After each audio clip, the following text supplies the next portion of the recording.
Welcome to the worst of the best podcast. You wanted the best. Well, they didn't freaking make it.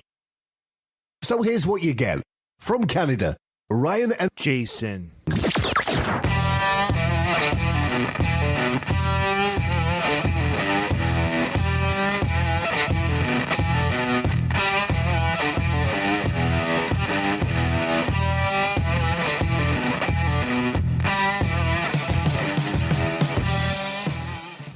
Welcome to another episode of the Worst of the Best podcast. I'm your host, Ryan, and with me today, of course, is Jason. Jason, how you doing this morning or this evening? This evening, and just moments before going live, we had some fun technical issues. So it's always fun to, you always think of the people who are on live TV and they have to get their game faces on. I feel like I'm doing I feel like I'm doing that right now. Blooper clips or whatever, they're between takes and they don't think they're on camera. You know, they finger the camera or swear at the producer or something, but they're actually live. They didn't know it. Yeah. That's kind of where I'm at right now. I'm working my way down. Well, yeah, technical difficulties aside, this is going to be, I think, another light, fun episode. Last week, we talked about disturbing and unique things that people found in their basements. But on this episode, there won't be any kind of true crime stories or scenarios, nothing gross or scary or disturbing. This is just strictly hyped up products that ended up being duds, which I think is kind of a fantastic concept. These were ideas that people had a boardroom meeting, hundreds of millions of dollars were poured into some of these projects. And everyone in the boardroom, the company, leaders were like, yeah, this is the ticket. This is really going to put us over the edge. And it's funny how you go from a boardroom situation and they brainstorm. They're in a brainstorming session. Yeah, the think tanks, they're shaking hands and patting themselves on the back with their coffee and donuts about their big idea. And the public's like, nah, I'm not interested. It's an interesting journey how those, because we actually did an episode, I believe, earlier last year. Check out our back catalog, folks, where we talked about products where, you remember like the fake teeth? There was like nothing, there was barely any brainstorming. No brainstorming, almost an accident, really.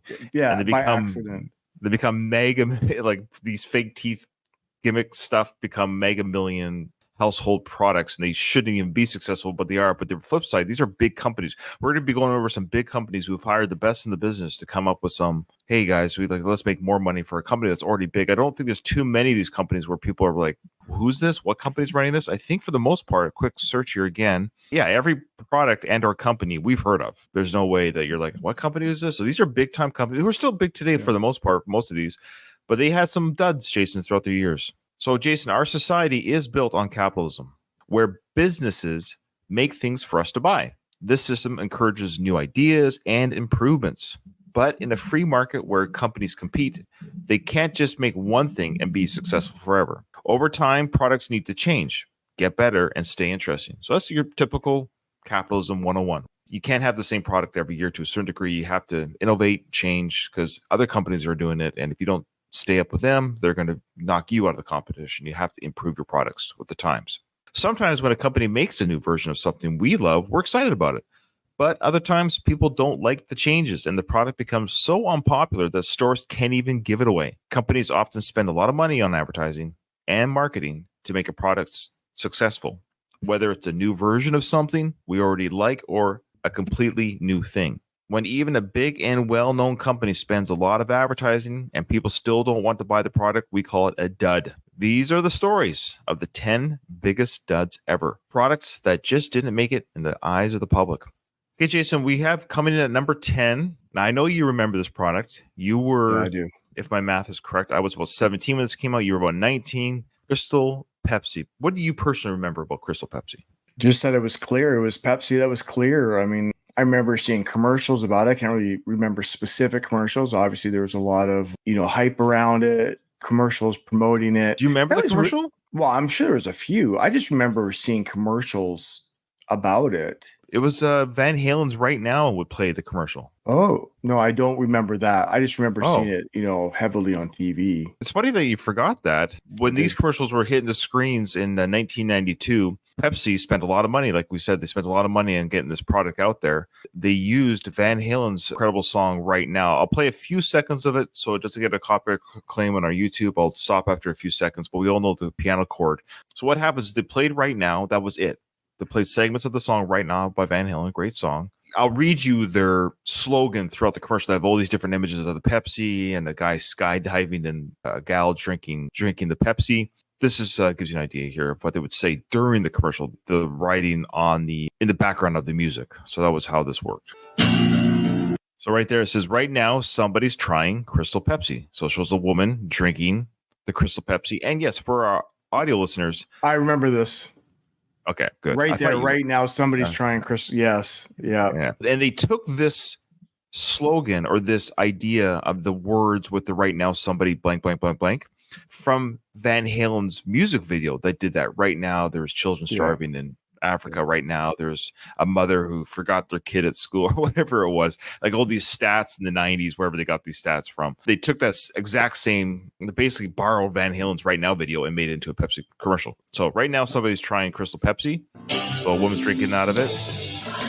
And it says, right now, startling flavors strikes. You know, she's had the sip. Startling flavor strikes. Right now, this taste never happened before. Okay, so that's the next slogan. So now it's telling the audience it's a new taste from Pepsi. Right now is different. They're letting the audience know this is a different taste than your Pepsi Cola. It's called Crystal Pepsi. Right now feels lighter. And right now is more refreshing than ever. Right now, Cola has a whole new taste. So again, visually, it's clear. The taste is different. I saw another commercial with the same type of format where they mentioned too, Jason, that it didn't have caffeine. Oh. Yeah. Did you ever drink it? I don't recall if I ever drank it. I did, and I liked it, and I drank it all the time. It worked. I don't know if it was the Van Halen. I don't know if it was the Van Halen song, or because at the time it didn't have caffeine, or whatever it was. I drank Crystal Clear Pepsi quite a bit. I was probably one of their top consumers. I did drink that stuff religiously back in the day. Yeah, I was a consumer of it. I liked it.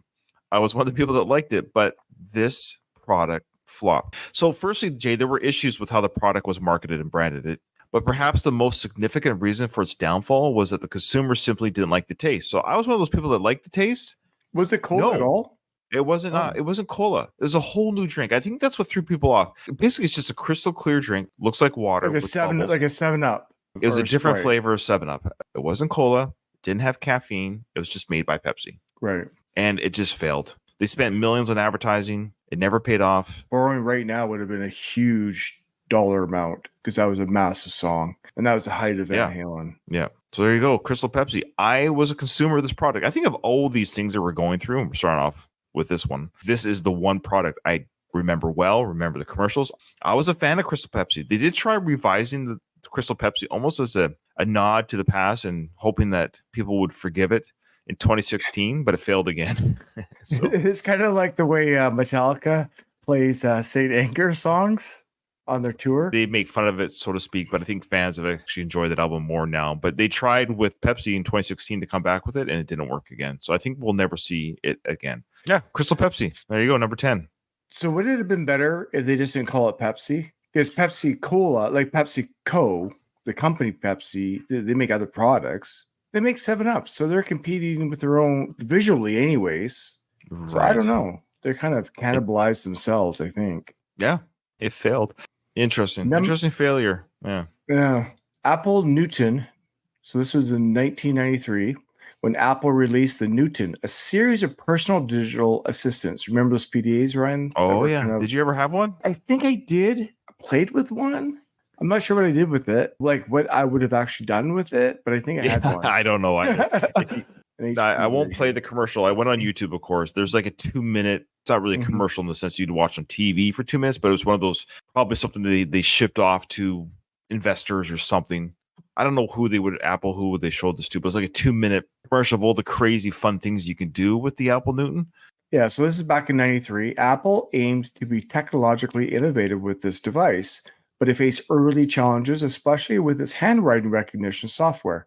Combined with high prices, the Newton turned out to be a major disaster. The development of the Newton started in 1987, and it finally hit the shelves in August of 1993. However, production didn't last long, ending in February 1998. Former Apple CEO John Scully revealed that the company invested around $100 million in developing the Newton.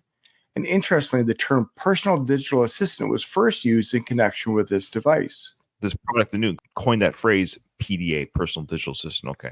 While Apple did make some profit from the Newton, other companies quickly developed their own, more affordable PDAs. This led to a decline in Newton sales, eventually causing it to be discontinued after just 5 years on the market. The Apple Newton remains a symbol of significant product failure despite its initial attempts at technological innovation. So this was pre-cell phone. This thing wasn't making phone calls. I think it could send and receive emails when you connected it. I don't know what it would have had for the 93. I don't know if there was I guess, was there cell service in that sense? There probably would have been some sort of archaic service maybe to this thing? Man, I think the internet just barely had started in like 91, right? 90, 91? But they had early cell phones. So I wonder if this thing could have connected to your... I'm wondering if it connected to an internet connection. Like if you went to your home or whatever, could you connect it to the internet? I remember them being around. I think people just used to write notes and stuff on it or Excel spreadsheets. Here's a little bit of a news piece here, Jay, on the product. We'll listen to a little bit of this. I think it will be good. Apple Computer has a new technology designed for consumers who aren't necessarily into computers. The new technology is called Newton. It's the first product that has gone beyond computers and said, how do we put intelligence in? We're going to change our lives as much as the fax machine or the cellular telephone have in the last 10 years. The first product with Newton's digital technology is called a personal digital assistant. It's a calculator, electronic datebook, and computer with a built-in modem, but fits in the palm of your hand. You write on it like a notepad, but it turns notes into letter-perfect diagrams and memos and faxes them to boot. It can cancel a meeting with a client, even summon a map of a subway with directions. You have this very fast processor that spends an incredible amount of time trying to make these deductions and trying to do the right thing, trying to figure out where you're going next. Apple says Newton will trigger a huge industry that links information and telecommunications, $3.5 trillion worth within 10 years. Already, companies like Random House, which would provide information like the subway map, and Pacific Bell have signed on. The consumer electronics business needs a hot product. They haven't had one yet. The PC business has been more mature, and the growth rate has been declining. So there is a need to re-energize both of those markets. That's a tall order, but so far, Apple's Newton is making competitors nervous. Already, Casio and Tandy say they will collaborate on a similar product. So isn't that crazy? That was a news piece, Jason, from 1992, talking about this incredible new thing that's going to make waves. I love how the end of that news piece actually talks about how other companies are going to collaborate to form their own. We actually revealed that was the downfall of the Newton. These other companies got together and made better, cheaper versions than the Apple product, which put them out of business. None of them lasted. It quickly went from that to the cell phone. To the smartphone eventually. Smartphone. Yeah, I did have a modem, so it could connect to the internet that way. Yeah. To me, I look at that product and I'm like, still not enough. I could just make a phone call and cancel a meeting. I don't get, like, you can cancel a meeting. You can, it changes text or it has the subway map. I was like, yeah, but even back then, you just kind of would just look at the subway drawing on the subway. You know, it's funny how there wasn't quite enough. It's interesting what it could do, but it was still not enough that I need to buy this probably expensive item that's the size of a big, what do you call it, Kindle almost. Yeah, I think that's what it mostly kind of was. It was a poor Kindle. Like, I bet people read books on it.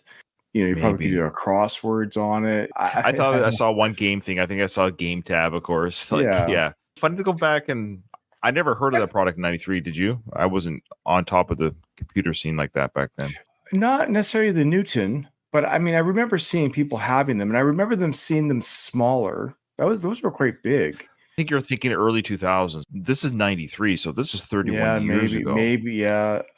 Interesting to get a price point on those. I couldn't find a price point, but probably not cheap. For number 8, we've got the Reynolds Smokeless Cigarettes. I couldn't find any commercials on this. Again, I just found some people talking about the products. In 89, R.J. Reynolds, known for cigarette brands like Newport and Camel, big company, attempted to tackle the challenges posed by anti-smoking campaigns by investing over $300 million in a new product, the Smokeless Cigarette. However, this endeavor turned out to be a notable flop. The concept of the Smokeless Cigarette was peculiar as it sounds.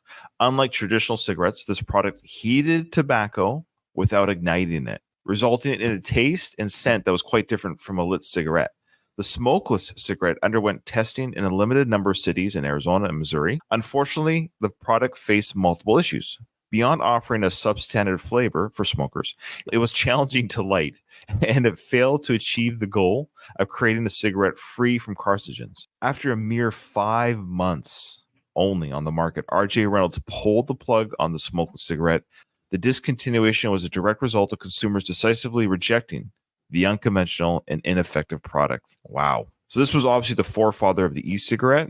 Yeah. But the idea was, if you've seen pictures of this thing, it looks just like a cigarette, but it somehow heats up the cigarette inside this little tube thing. I guess you still have to light it with a lighter. I don't get this thing. It's like trying to microwave tobacco in a tube.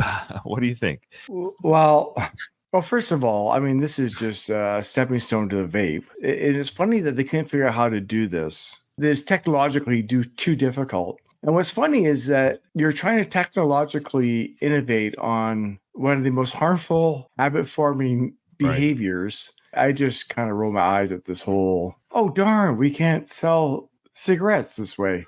This was a time when they're trying to eliminate a little bit of smoking in restaurants and in buildings. Right. People were still doing it then. So this is their way of maybe trying to get ahead of the curve of that to a degree. For sure. In their brainstorming, boardroom session, they're saying, hey guys, we can have all of our smokers puffing on these things, so to speak, getting their nicotine fix, getting the flavor of the cigarette, and there's nothing to blow out. There's nothing coming out of the cigarette that will be in people's faces. I was trying very hard to find a working smokeless cigarette to see somebody use it so I could see what it looks like on screen, but I couldn't find anything.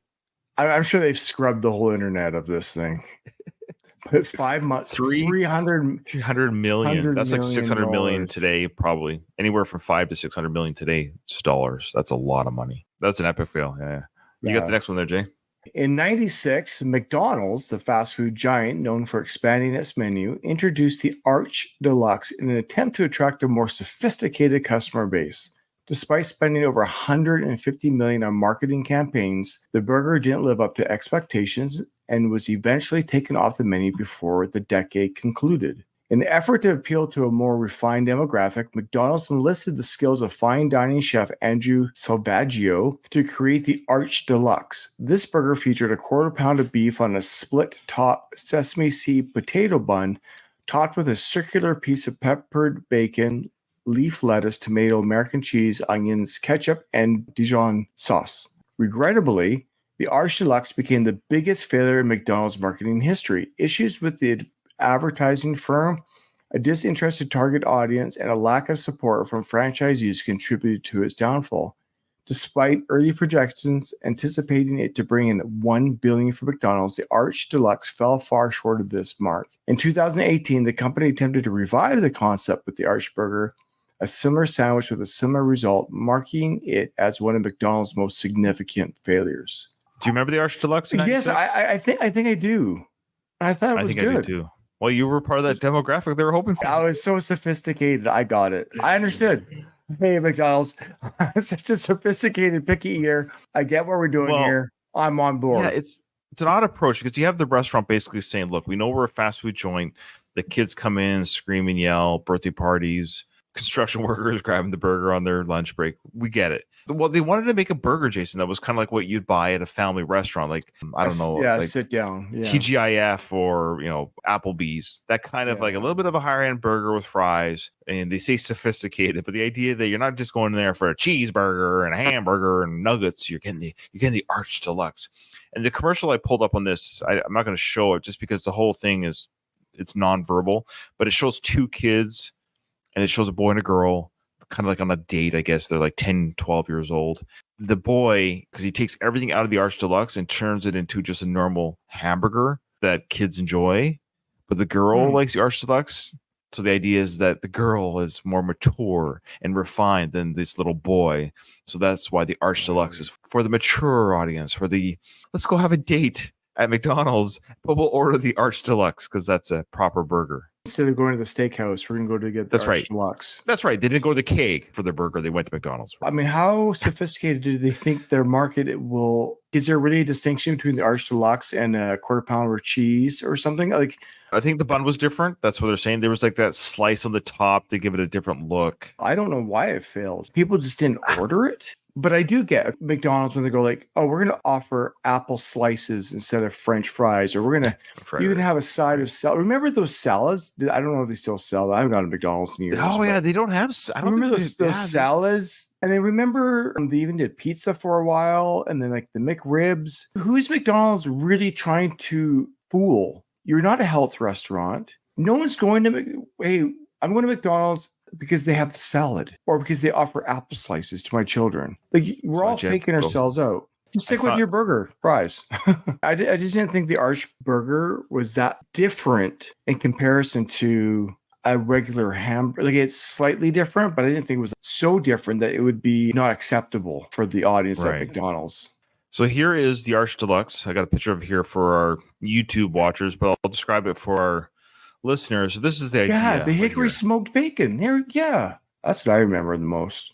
So there's the bun. It has 3 slices on the top to give it that look of a different, it looks like, I think it was a potato flour. So it was a bigger bun, softer bun. So the idea here, soft, buttery, home style bun, a new secret sauce for grown-ups, sweet Spanish onions, fresh, crisp iceberg lettuce, juicy, ripe, delicious tomato, hickory smoked bacon, classic American cheese, and then sweet, extra fancy tomato ketchup, and a juicy quarter pounder. There you go. But it's really not that different than any other hamburger that they sell. So that's what I'm getting at. It's not really that different. It seems odd that it would not be accepted. They spend a lot of money for people saying, no, that's just way too fancy for my taste buds. I can't accept that, and I won't buy it.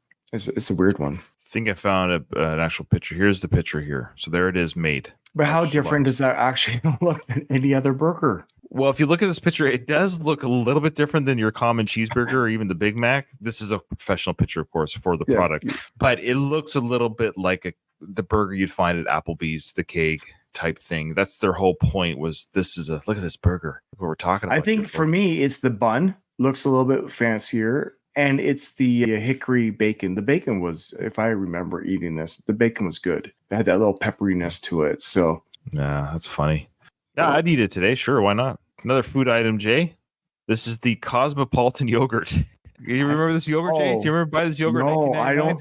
No, I don't. So in 1999, the renowned Cosmopolitan magazine, a staple in fashion and family publication since the 1880s, took an unexpected detour into the yogurt industry. Remember when yogurt was considered a healthy snack? The idea that yogurt is a healthy alternative snack. Just grab a little quart of yogurt, a little cup, and you eat that yogurt and it takes care of your hunger. It still is. There's a ton of yogurt at stores.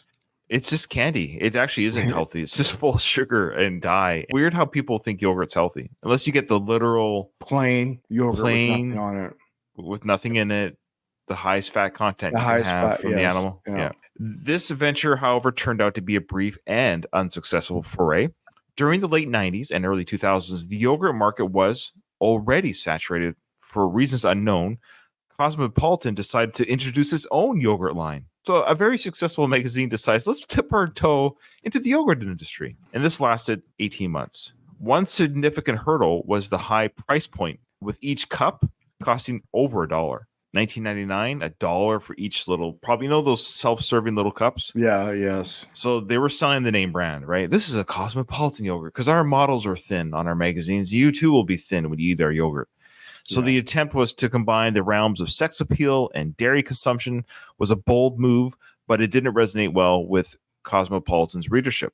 The brand extension strategy employed, known as piggyback marketing, again, they're using their name brand for a different product, became the sole marketing effort for the product and contributed to its underwhelming launch. The lack of a strong connection to the Cosmo brand and its other products, coupled with the overpriced nature of the yogurt in a market already filled with options, led to the venture being labeled as one of Cosmopolitan's most epic failures. The yogurt's demise highlighted the challenges of entering a competitive market without a clear connection to the brand's core identity. Why did Cosmo even bother, Jason? I'm so confused. I'm confused. Of all the things that Cosmopolitan can participate in with their name brand, yogurt. Like when you think of Cosmo, are you thinking yogurt? I'm not even thinking food. I'm thinking makeup, purse, lip balm, perfume. I'm not thinking food products, and I'm not thinking yogurt. And yogurt is a completely saturated There's just so many product. options. It's so many options. Like if you sell a quart of milk, you're selling yogurt. It's just everywhere. And they all do the same thing. It's just like we talked about sugar. It's sugar with fake flavor for the most part. I find that a complete misstep. Do you know if Cosmo does any other type of product line other than their magazine? I would recommend, if I was in the Cosmopolitan brainstorming team and we had this magazine, I'd recommend let's do clothing line probably, or makeup. Yeah, that's what comes to my mind. Clothing, makeup, perfume. Maybe if you want to get into the food, I would do like a supplements, like vitamins, like a multivitamin, or something for skincare. Food line just does not resonate with me at all. That's a weird one. I did a quick Google search. I couldn't find any Cosmopolitan yogurt commercials, but I found this channel. This video only has 38 views in the last year, but I don't know. It looks like these three gals might be making fun of the very thing we're talking about, making a little skit about it. So let's give them a quick plug. This is from Ellen Everett's YouTube channel.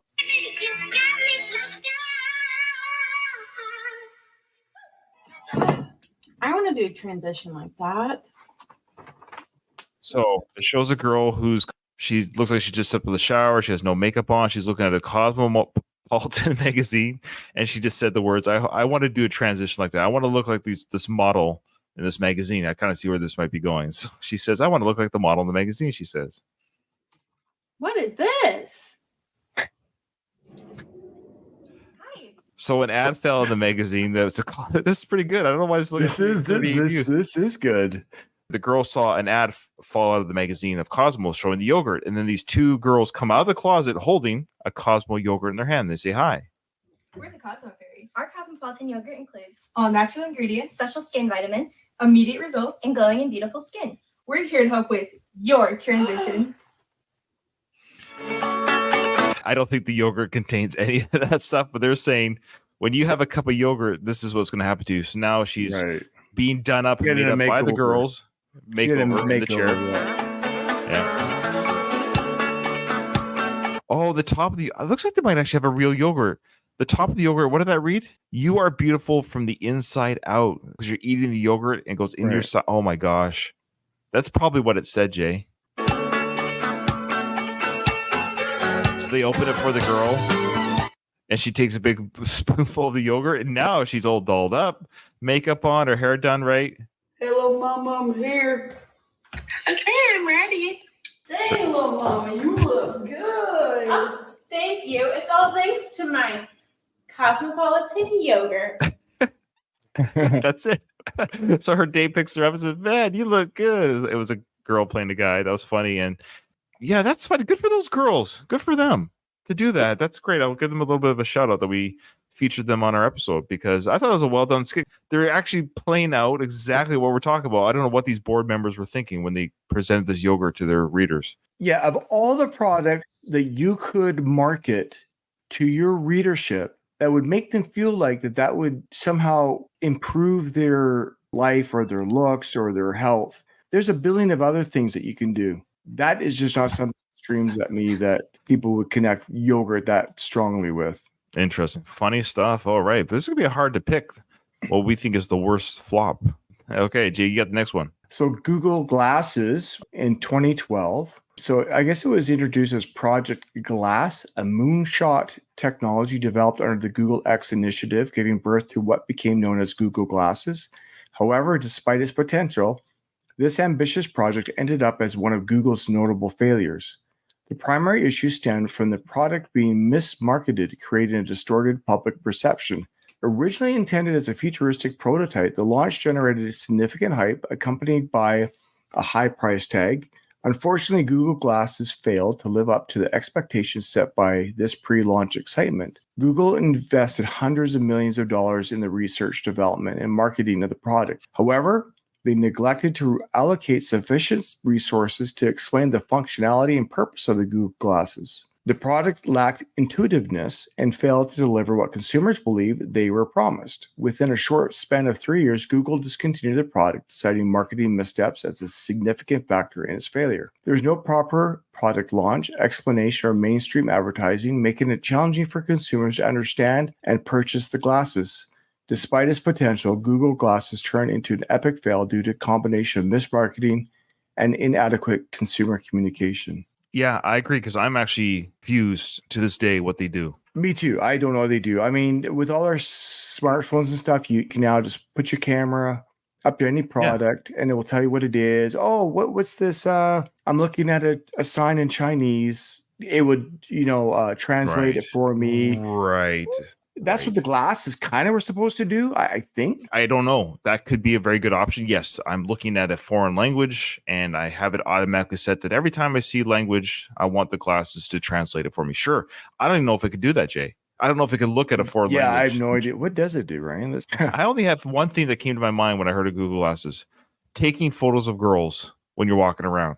I hate to say it, but that, to me, I'm thinking creeps would love this thing because they could just walk around in an amusement park or at the beach and, I'm just going for a walk. Well, and everywhere they look, they could just take videos and snippets of. But you see what Facebook just came out with? No. They have Ray-Bans with a camera in it. So you can drive around. I'm driving with my Ray-Bans on, and you can live stream what you're viewing onto your social media. That seems like a more thought out product. I mean, I don't know what I would use. I don't know if I would ever use something like that. I don't know the full range of, it's kind of like the PDA. They have this kind of idea, but they don't know how to really implement it into everyday life. Mm-hmm. I'm going to spend $800 on glasses that kind of do what exactly? It's innovative. Is it innovative enough? I don't want to wear those things all day. I don't want them on my face. I don't wear glasses. I only wear them for driving. So I do wear them. But this the idea that I'm carrying around a cell phone on my face. I think for me, the biggest advantages would be translation. Sure. If you were to go to a foreign land, so if you had this eyewear with an earpiece in your ear that could translate audio and visual for you in a foreign land, that'd be pretty cool. Like we do in Star Trek almost. And we're getting there, I think, to a large degree. But other than that, I don't know. How do you type? How do you ask for to search for things? Do you say Google Glasses, search for? I'm trying to see even online. That was a horrible look too. At least the Ray-Bans that are out now, it's a way better. I wouldn't want to be the guy that wears them. I just feel like if I'm the guy wearing them, it's obvious that I have it's obvious that I have a camera or something on my. I'm looking at. To me, it feels creepy. I think that's what it is. You're the guy walking around with a camera on your eyes, looking at everybody. Am I on camera? Are you recording me right now, sir? Where do you wear this? Yeah. I mean, that happens anyway, right? Everything's recorded. Well, it'd be like me walking around with my camera like this, pointed at everybody. Like, what are you? It's kind of weird. It is weird. That's why it didn't work. I don't really see what the purpose of it would be at the end of the day. Like, what? That's what I mean. Is translation? Sure. Translation. That's what I'm going for. I think that's the easiest way to. Or Google Lens, like I'm looking at a statue, but I don't know what the statue is. Sure. Google Glasses. Google Glasses. Tell me the history of the statue. Yeah. And then you get it read up on your little small screen on your, come on. Oh, that's irritating. That's what your phone's for. But having that right up on your glass, is that easy to read or is that irritating to read? The text that close to your eyeball? I don't know. Remember the beginning of Terminator 2 when he walks into the bar and he's looking for clothes that fit him? That's your Google. Terminator 2 had Google Glasses. Yeah. Okay. Number 4, Jay, we've got the mobile ESPN. Oh my gosh. This is embarrassing. So mobile wanted to enter the cell phone market. The cell phone market, smartphone market was really starting to boom in 2006, 18 years ago. ESPN embarked on an ambitious venture with the introduction of ESPN Mobile, a short-lived mobile virtual network operator. The concept was to exclusively sell phones offering ESPN content and video, leasing network access from Verizon Wireless. However, despite ESPN's grand plans, this project turned out to be a major failure. At launch, ESPN had only one phone to offer, an overpriced Sanyo device. The market's response was underwhelming. And despite ESPN pouring $150 million into the project, including a reported $30 million on a Super Bowl ad, the product failed to gain traction. The project fell significantly short, reaching only 6% of its sales projection. Oof. So somebody bought it though. That's what I love is there was still somebody who bought it. Because keep in mind, this was sort of early smartphone and apps, right? Well, basically what ESPN was doing, they're saying buy our phone and you'll have ESPN, all the ESPN content that we can Google right now, Jason, on our smartphones. Yes, would be exclusive to the mobile. It was a streaming. It was an service. app phone. Yeah, it was built-in streaming service specifically for ESPN content. It'd be like buying a Facebook phone, but the only thing you had on the phone was Facebook. Right. And you made phone calls. Or a Netflix. Or Netflix phone. That's right. Right. You're buying the Paramount Plus phone. You can make phone calls and check your email, but the only content you have on the phone is ESPN. That's all this is. It's an ESPN phone. And now they have ESPN app. They had the right idea. This must have been pre-apps. This must have been just at that precipice of the apps before they took off. And I remember when apps were first introduced. I might have mentioned this before. I even remember when they first introduced on the smartphone before I had one. I'm like, why would anyone need this? Anyways, I was one of those people. I didn't even understand what apps are. Yeah. Oh, yeah. It was all new. It took me a long weird. time to understand app. Yeah. What's an app? I think it was by the Apple 4 or 3 that I actually kind of understood what the phone was all about. I had BlackBerry. The BlackBerry was a frustrated machine. It didn't have the iPhone apps. It probably took me like 10 years to figure out the app was short for application. I think it is, right? Okay. That's right. I say, oh, application. Oh, that's fancy. See if I can find the Super Bowl commercial. $30 million, man. These companies have way too much money, eh? It's crazy how much, and they're still fine.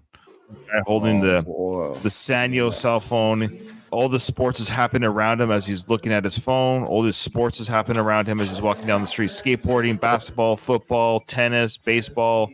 All these different sports are happening as he's looking down at his phone. The idea, no matter where he is in the world, Jason, sports is all around him, following him wherever he goes. You got NASCAR. Consuming sports. Like, it's so important to him. This is, and it's like a little flip phone that probably has it's a flip probably phone. A 2.5-inch screen, 480p resolution. Pixels. Right now, we always seen is him holding the phone. We don't even see what the screen looks like. It says, "Welcome to Sports Heaven." Okay, now it's showing you. There it is. There's the screen there, Jay. So it is colorized. Yeah. Oh, you buy it at Best Buy. Best Buy, yeah. There you go. So color screen, but you're right. It's a very small. Was it 2.5? Like you said, 3 inches, maybe. Yeah. It's that whatever that flip phone size was. And they sell service for videos and stuff back then was so expensive. Yeah, if you weren't on Wi-Fi, I mean, did they even have Wi?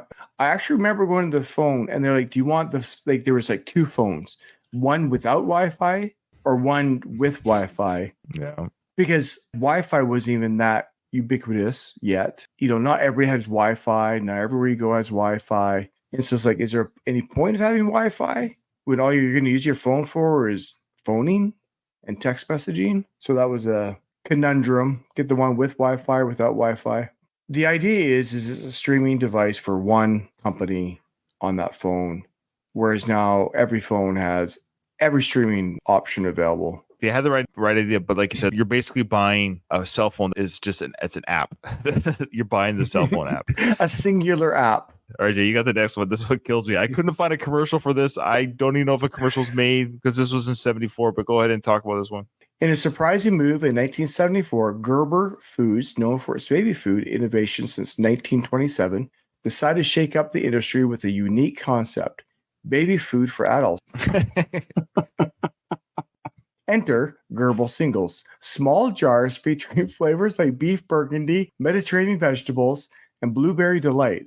However, this venture turned out to be one of the strangest and most significant failures in the food industry. The idea seemed logical, especially considering Gerber's long-standing success in the baby food market. The 1970s, with its lower birth and marriage rates, appeared to be the perfect time for Gerber to transition into adult food. The marketing team envisioned a market of 40 million singles, potentially representing around $205 million in profits. However, the reality was quite different. Eating dinner from a small glass jar, even for those dining alone, proved to be unappealing. Despite the logical reasoning and market analysis, Gerber Singles failed to resonate with consumers. The product, aiming to cater to adult demographic, ended up as an epic fail. You've had babies. I've had babies. We both have baby children, and we fed them baby food from jars. I know I did. Sure. And I've tasted a couple just because of whatever. It basically, as you would imagine, folks, if you don't have a baby or what baby food is, it's just pureed food. Yeah. It's just pureed carrot, pureed peas, whatever. That's right. and it tastes fine. The texture is just what's weird about it. I think there was even a couple that were decent. Basically, what happened was they're like, "Hey, adults can enjoy this too." I don't know how you get full on that though. Could you imagine buying it? Yes, I am single, and I'm buying Gerber Singles. All right, I got a little clip here of a guy who. Oh boy. Is there a jar with a steak in it? I think it's pureed food in a jar for adults. It's probably just a larger jar. Okay. Hey, did you know that in 1974, Gerber's came up with a new product line targeting college students and young people who had just left home for the first time? It was food that they called singles. And they came in single servings of ready-to-eat entrees and desserts. The idea didn't catch on very well, though. Apparently, young people didn't enjoy the thought of eating baby food. Come on. And that's why brand strategy, it matters. It's a commercial for his company called Brand Strategy, but the idea, he was just kind of mocking what we're talking about, how, guess you didn't have to microwave it. You can just pull it out and ready to go because it's on the shelf, right? You didn't have to put baby food in the fridge. It's on the shelf until you opened it. Gerber's Singles for adults. All right. 1974. My last one, Jay, is the Ford Edsel. 57, Ford Motors, the pioneer in car manufacturing and creator of classic automobiles, introduced the Edsel, a venture that would go down in history as one of the most infamous marketing failures. Even today, the name Edsel is synonymous with a major flop. Named after Henry Ford's son, Edsel Ford, the Edsel was envisioned as an expansion of the Lincoln Mercury division, creating the Mercury Edsel Lincoln division. However, despite the legacy of Ford and its classic cars, the Edsel turned out to be a short-lived and expensive tale. The primary flaw lay in the failure to understand the evolving preferences of American consumers. At the time, there was a demand for smaller, more economical cars. Unfortunately, Ford Motors executives struggled to define the Edsel's niche in the market. Most Edsel models were priced too high, targeting a market that was not interested in the product. The lack of alignment with consumer preferences and misjudgment of the market led to the Edsel's demise. It was taken off the market in 1960, marking it as one of the most notable and costly failures in the automotive industry. The Edsel serves as a cautionary tale about the importance of understanding consumer needs and effectively positioning a product in the market. Obviously, you can Google pictures of the Edsel Ford. I was trying to find a small commercial that showed what it looked like back in 1957, or a small clip. Nowadays, that's the funny thing about these cars, Jay, is if you had one nowadays, that'd be so cool to own one today. And now we'd like to show you how the Ford Motor Company has opened the gateway to a whole new world, a new vista of motoring pleasure with the 58 Edsel. Won't you come in? Heavy. This is the Edsel. Unlike any other car you've ever seen, this is the Edsel. This is the Edsel. This is the Edsel. This is the Edsel. You can see how it looks. You have to feel the power of the newest V8 engines in the world. The big new Edsel 400 and the larger Edsel 475. It is unlikely you have ever driven a car with so much usable power as the Edsel. And with Edsel's exclusive TeleTouch drive, you drive more safely, more easily than you ever have before, because both hands can stay at the wheel while the Edsel shifts electrically. This is the Edsel. As its graceful flight deck and classic vertical grille suggest, it is elegant in every detail, and it acts the way it looks, but it doesn't cost that much. See, drive, and be sure to price the new member of the Ford family of fine cars, the Edsel, at your Edsel dealer. I'm a little confused. Why did it fail so poorly? I don't know. There are, of course, documentaries on YouTube. There's a whole bunch that will explain in further detail its failure. It is kind of even funny looking, even for the 50s, late 50s there. Some of these, I'm looking at images, and some of the redone ones are pretty cool. Sure. Well, it's cool to look back today, right? Yes, I admit, you look back at these old vehicles, but boy, that was a big car when it pulled in that driveway. When you actually saw it pulling that is a lot of car. It's amazing That's a how big much engine. 400 and a 475. What was the tank of gas? I wonder how big the gas that's tank back was. when gas was 5 cents a liter, but whatever. I find the history of that funny. The guy that was doing the announcing at the beginning was weird. He took the microphone away and he heard him say, "This is heavy." He was mentioning that the microphone stand was heavy. I don't know if you caught that. Yeah, I did. Yeah. I don't know.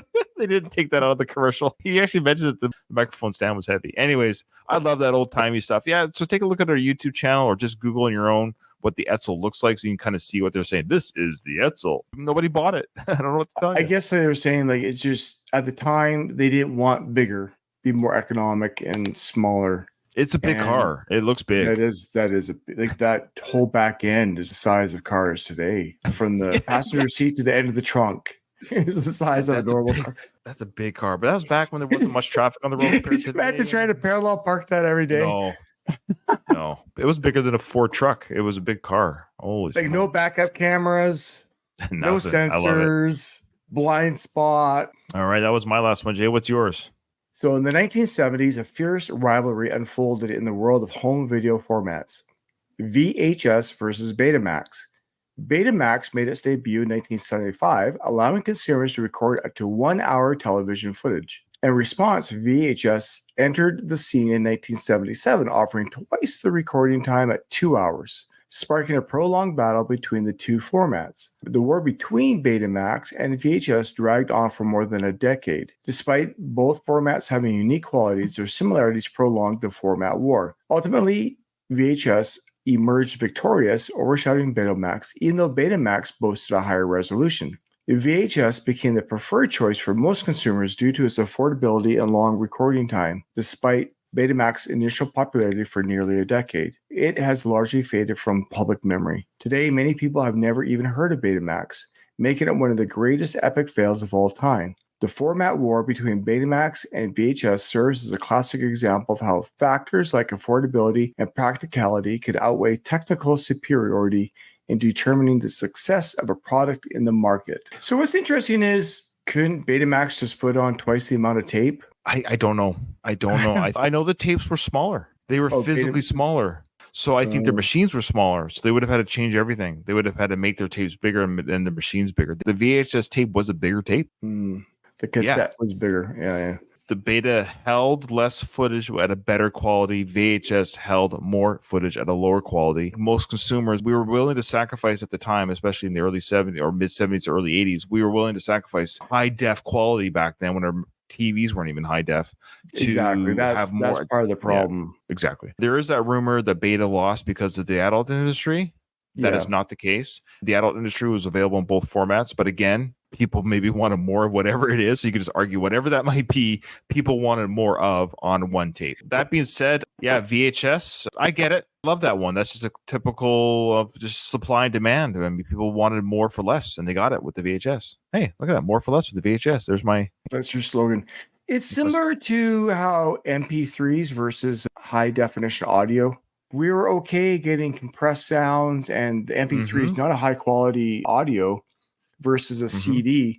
Listen to a CD and your MP3 on a good CD stereo system with a proper stereo amplifier versus an MP3, the same volume. There is a difference in a high def audio. Funny you're talking about this because I just found this today. This is my old Sony high definition audio. It's actually a Walkman, and I charged it. Yeah, so this had high def audio, high res. Right. And I understand what you're saying. Same idea though, same principle. It's amazing that the same principle, but we're not willing to. It wasn't enough. Yeah, I'd rather have more songs than better quality. Yeah. Right. Yeah. Yeah, what a fun list. So I guess for the criteria, I mean, these are all the best examples of the worst duds. Yeah, these are the best examples of hype products that became big duds. For me, the worst pick would be, which thing would I want to own the least? I think I'm going to go with that. So it's kind of a cop-out, I know, because I don't smoke. But even then, that was a waste. So it's a combination of, for me, the smokeless cigarettes. Not only was it, I'm not a smoker, and I have no interest in owning this product. Everything else, like the Arch Burger, I'd like to eat. It'd be fun just to even try the Apple Newton just to see it. I'd have a thing of yogurt. Same with the phone. I would love to drive the Ford Edsel. I think it'd be a blast to drive. So at the end of the day, if all these products were laid out in front of me to experience in one degree or another, for poops and giggles, yeah, the smokeless cigarettes hold no interest to me. I find it interesting. I think it's interesting that it led to the vape or the e-cigarettes, which I would appreciate more than cigarette smoke anyway. So I don't mind that, being around vapors more than smokers. So what a weird idea, what a weird concept they tried to do. And it was a huge flop, only on the market for 5 months. They pulled that thing off quickly and they spent a lot of money, $300 million. This really was the worst. I agree. Just the whole idea of trying to improve a horribly destructive habit. How can we continue to make people sick and addicted? Right. How can we improve on that? I can't get behind that in any way. It is the flop that I guess it deserves to be. Maybe, yeah. Maybe this is the one that ironically deserves to be the worst failure. Also, I think too, they were trying to maybe, like you're saying, make it seem like it's not that bad. It's not that gross. There's no smoke. It almost seems like they're trying to trick people to thinking it's a clean activity because it's not producing smoke. Yeah. Okay. So thank you everyone for listening. If you haven't already, give us a rating and review on your favorite podcast app of choice that you listen to us on. We do appreciate it. It's easy to do. It's free to do. Just go hey, give us 5-star rating. We really would appreciate that to see our ratings go up. Maybe we should get a phone. The worst of the best phone. Oh yeah, worst of the best cell phone. And the only app is our podcast. That'd be amazing. I wonder if anyone would buy it. Maybe one person. All right, guys. Thanks for listening. Remember, in front of every silver lining, there's a cloud. And today, it was Smokeless Cigarettes by R.J. Reynolds.